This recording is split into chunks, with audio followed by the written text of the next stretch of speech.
Hi kids! Welcome to Kids Crayons. Ako nga pala si Kuya Owen. Before we start, invite nyo na ang friends, cousins, and kapatid ninyo. And now, let us open in prayer. Lord Jesus, we thank you Lord for this day. Help us Lord to enjoy lahat ng activities na gagawin po namin and to understand your word. In Jesus' name, Amen. And now, let us praise and worship kasama ang SB Kids.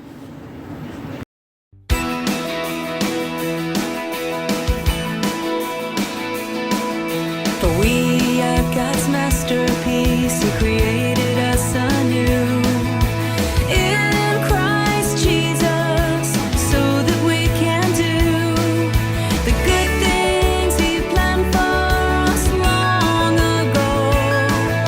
The good things He planned long ago. I can be kind and show care because you direct me, Lord. You direct me, Lord. I can be confident and I can be content because you love me so. Courageously I'll go, for I know. Gotta believe that God can do amazing things in me and you. Gotta believe that God can do amazing things in me and you, and you. For we are God's masterpiece. He created us anew in Christ Jesus, so that we can do the good things He planned for us long ago. The good things He planned long ago. I can be kind and show care because you direct me, Lord. You direct me, Lord. I can be confident and I can be content because you love me so. Courageously I'll go, for I know. Gotta believe that God can do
Hello kids, ako si Ate Thea.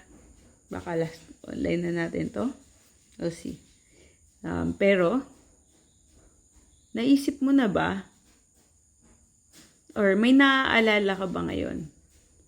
Sa nakaraang linggo, nakaraang buwan na napakagandang ginawa para sa'yo ni Lord. O kaya nakaraang taon. Or kung di para sa'yo, para sa pamilya mo. Sabihin mo sa katabi mo kung ano yun. Kung di ba natin ito ginawa, maaalala mo ba? Minsan madali tayong makalimot, no? So ngayon, makikita natin yung kwento ngayon na si God ay tumutulong sa kanila na maalala at maikwento sa mga susunod na henerasyon kung ano yung ginawa niya para sa kanila. At makilala nila kung sino siya. Let's pray. Lord Jesus, tulungan mo po kami maunawaan, Lord, yung tinuturo mo sa amin sa iyong salita ngayong araw na ito. I pray, Lord, na bigyan mo po kami ng paghanga, hindi lang na kasanayan, pero paggalang dahil sa kabutihan mo, sa napakagandang ginagawa mo sa aming buhay, sa aming pamilya, sa aming church, sa aming community. Thank you, Lord. In Jesus' name, Amen. Mga nakaraang linggo, napag-usapan natin na nagpalit na ng leader, no, from Moses to Joshua dahil si Moses ay matanda na, tapos time nang tumawid sa promised land at hindi na siya pwedeng tumawid. Kaya binigay ni Lord si Joshua para maging kapalit niya. At si Joshua ang maglilid sa kanila papasok sa promised land. Tapos, in-encourage ni Lord si Joshua na maging malakas ka, magpakatatag ka, dahil tutulungan mo itong mga tao na to na tumawid sa promised land. At sabi niya sa kanila, ay kay Joshua, na aralin mo yung salita ko. Lagi mong i-keep sa bibig mo, lagi mo pag-isipin sa umaga at sa gabi para magawa mo lahat ng nakasulat dito at ikaw ay maging masagana at matagumpay. Pero magpakalakas ka at maging matapang ka dahil hindi kita iiwan. Sasamahan kita. At sabi rin ng binigay yung mga tao, yung suporta nila kay Joshua, as long as kasama mo ang Diyos, susuportahan ka namin. Tapos, nagpapasok na siya ng spies sa promised land para makita nila ano yung papasukan nila. At yung spies ay nasa lubong nila si Rahab at pinatulog sila ni Rahab dun sa kanyang bahay or hotel siguro yun. At prinotektahan niya sila, yung dalawang Israelite spies, nung hinahanap na sila ng mga sundalo ng Jericho. At ngayon, naispiyan na nila yung lupa, kailangan na nilang maghandang pumasok dun sa lupa. Pero bago yun, tatawid muna sila sa isang river.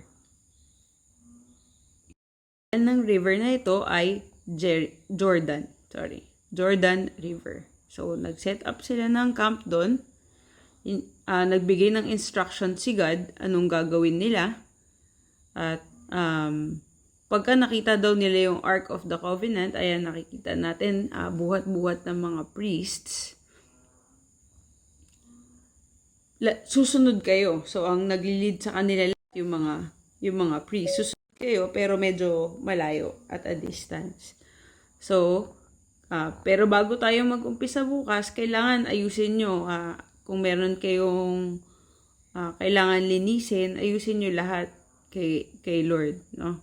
Kasi bukas, marami kayong makikita na magandang gagawin ni God.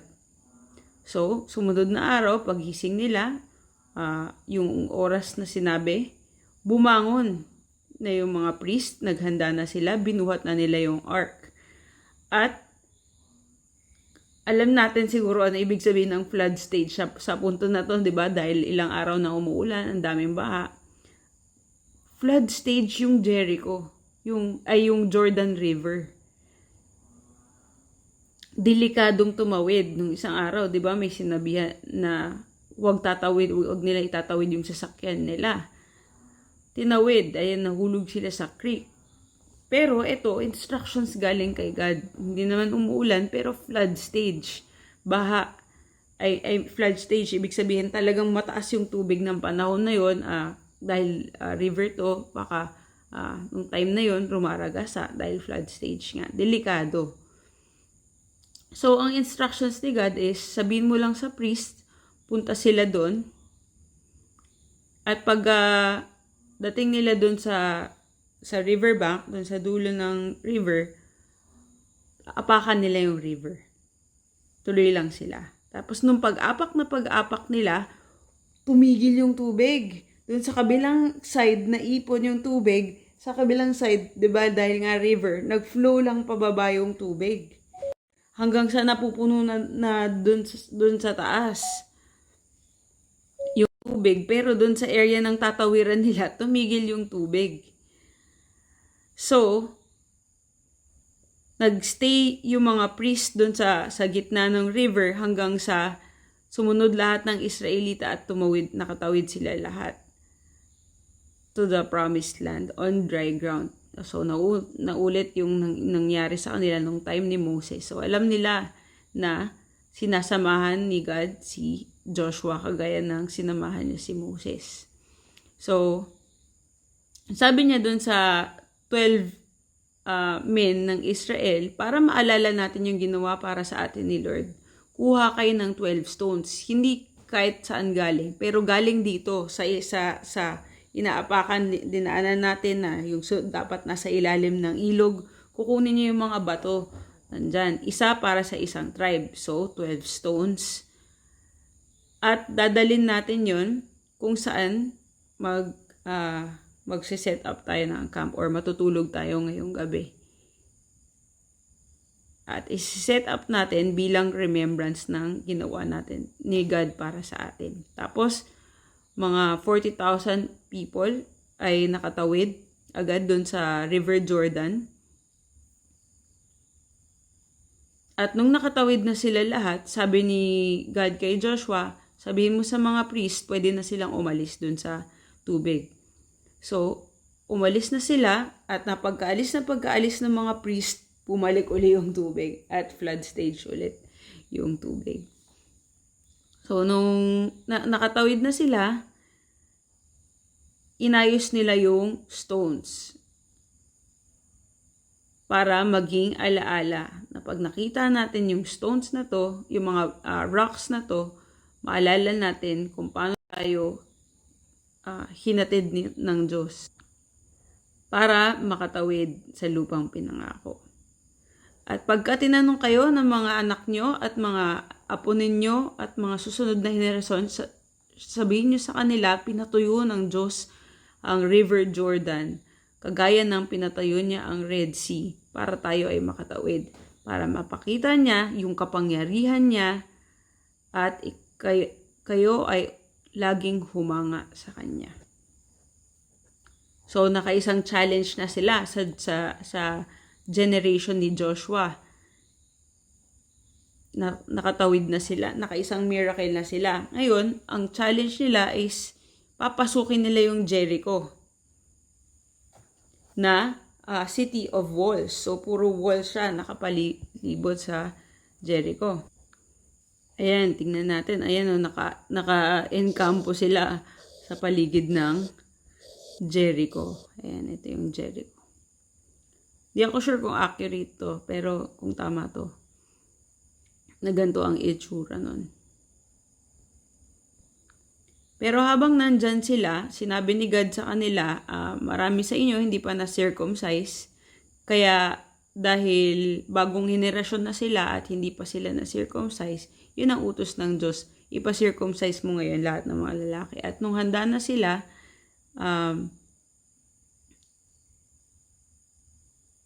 papasok na sila, no? Pero meron uling instruction si God.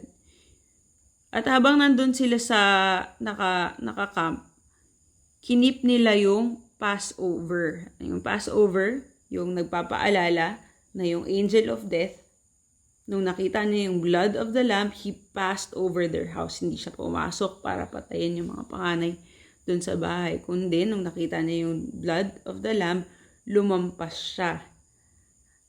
At yung blood of the lamb ang nagligtas sa mga tao sa loob. So, sinelebrate nila tong Passover na to. Kumain na sila. For the first time, kumain na sila dun sa bunga ng lupa. So, baka may mga naani sila, natanim na sila, nakapag-bake na sila.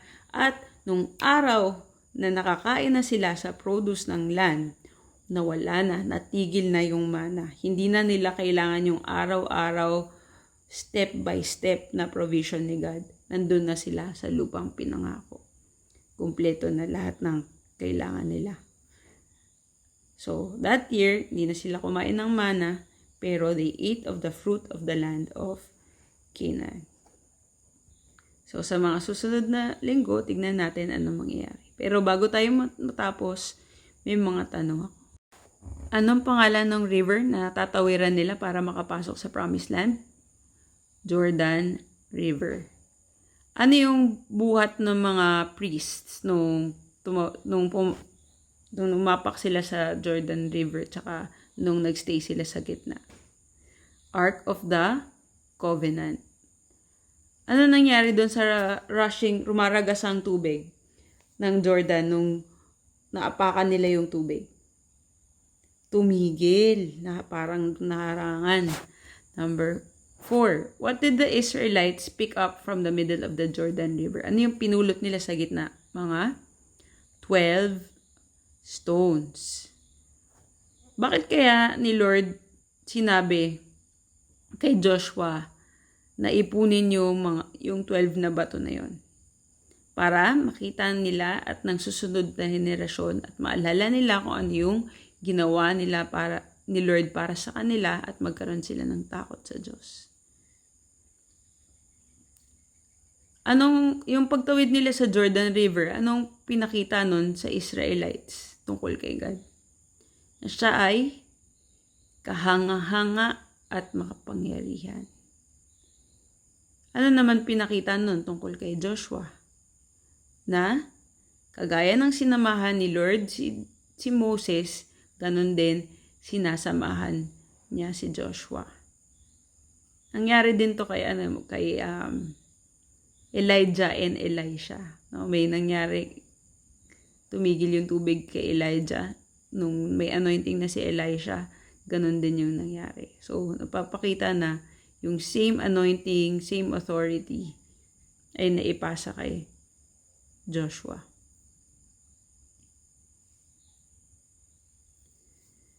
Kung ikaw yung nandun sa harap ng river, may pinapakonquer si God dun sa tabi. Sa tawid, tatawid ka. Pero merong rumaragas ang tubig, tatawid daw kayo dun. Ano kaya mararamdaman mo? Matatakot ka ba? O maglalakas loob kang sumunod? Kasi nakita mo na lahat ng natakot at hindi sila nakatawid. Ngayon, pagkakataon mo na sumunod at magtiwala sa Diyos. Sana ganun tayo. Next question is, meron na bang mga ginawa si Lord para sa'yo? Sinulat mo ba? O meron ka bang way na matandaan? Siguro maganda yun, no, na magsulat tayo ng mga pinagpapasalamat natin or lalo na kung significant na mga bagay. Nung ways kung paano ginawa ni Lord para sa atin o sa pamilya natin yung mga bagay. Para maalala natin kasi minsan nagrereklamo tayo at magkaroon tayo ng takot sa Diyos. Ay oo nga Lord, ang dami mo nang ginawa para sa akin, sa aking buhay. Ano bang iniisip ko na hindi ako maniniwala sa'yo, na hindi ako magtitiwala sa'yo, na iiwan mo ko, na hindi ako dapat mabuhay ng may takot sa'yo at reverence para sa'yo. So, yun yung pinagawa sa kanila ni Lord. Kumuha kayo ng mga bato para maalala nyo kung ano ang ginawa ko para sa inyo. Importante pala yun, no? Na para sa atin, para magkaroon tayo ng tamang pag-iisip na maalala natin kung ano yung ginawa ni Lord. Mag-pray tayo. Lord Jesus, patawarin mo po kami sa mga panahon na nalilimutan namin kung ano yung mga ginawa mo para sa amin. I pray, Lord, na makahanap kami ng paraan, bigyan mo kami ng paraan para maisulat at maalala namin at maikwento namin sa iba yung mga ginawa mo para sa amin, para hindi namin malilimutan kung gaano ka kakapangyarihan, kung gaano kalaki ang milagro. Pati Lord, yung building namin ngayon, kung gaano na lang moment by moment nandyan ka para samahan kami, para samahan yung mga leaders namin, para buksan ng daan kung saan parang wala ng daan, na pag-apak ay ikaw, Lord, yung gumagawa ng paraan para makatawid sa promised land. And palakasin mo ang pagtitiwala, pananampalataya namin. Tulungan mo po kami manatili na may pagmamahal, paghanga at pagtakot sa iyo. Thank you, Lord, sa kabutihan mo in Jesus' name. Amen. Sabi niya dito, depend on the Lord and His strength. Always go to Him for help. Remember the wonderful things He has done. Remember His miracles and His decisions.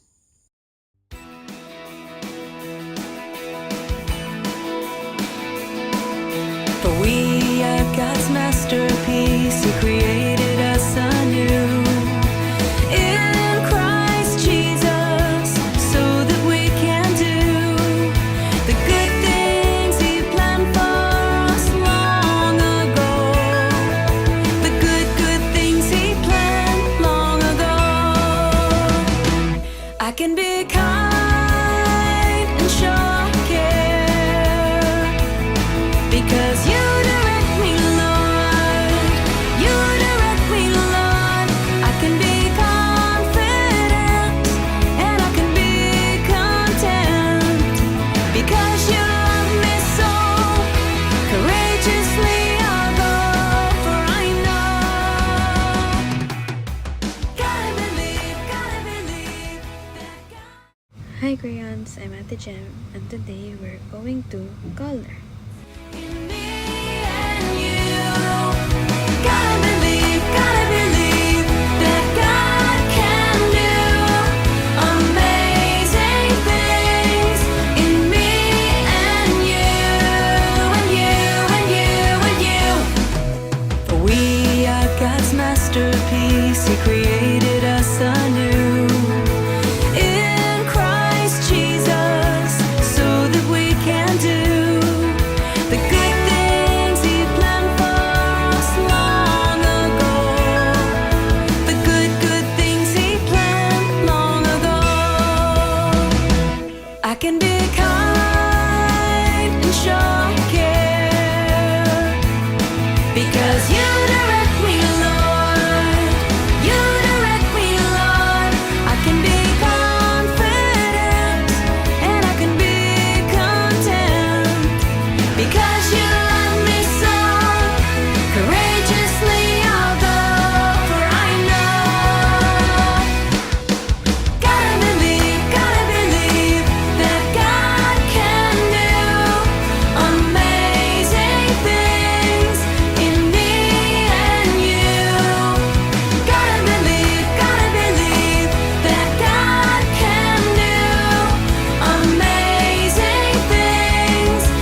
For we are God's masterpiece. He created us anew in Christ Jesus, so that we can do the good things He planned for us long ago. I hope that you've enjoyed and learned new things from the Lord. And now, let us close in prayer. Heavenly Father, we thank you, Lord, for this day. Thank you that we have learned something new from you, and help us, Lord, to remember and apply your word. In Jesus' name, amen. See you kids next week. Bye-bye!